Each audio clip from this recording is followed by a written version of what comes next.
Məlum məsələdir ki, sümük problemlərini kalsium, maqnezium, D3 kimi vitamin minerallar çatışmazlığı nəticəsində yaranır. Ekranda gördüyünüz məhsul iyonlaşmış biokalsiumdur. İyonlaşmış formada olması onu digər kalsiumlardan fərqləndirir. Çünki iyon ən kiçik zərrəcikdir və orqanizmdə 98%-ə qədər sorulma qabiliyyətinə malikdir. İri buynuzlu öküzlərin sümüyüliyindən alınmışdır və tərkibi maqnezium, D3 və digər vitamin minerallarla zənginləşdirilmişdir. Toz formasındadır, suya qatılaraq qəbul edilir. Digər bir məhsul isə qlukozamin məhsuludur. Hansı ki, qlukozamin də qığırdaq yeyilməsi, qığırdaqların zədələnməsi prosesində gözəl effekt verir, hansı ki, zədələnən qığırdağı daxildən bərpa eləmək xüsusiyyətinə malikdir.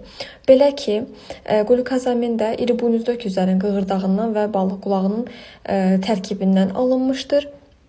100% təbii məhsullardır, heç bir şəkildə əks təsiri, asılılıq yaratmır. Daha ətraflı məlumatı qeyd olunan nömrə ilə əlaqə saxlayıb əldə edə bilərsiniz.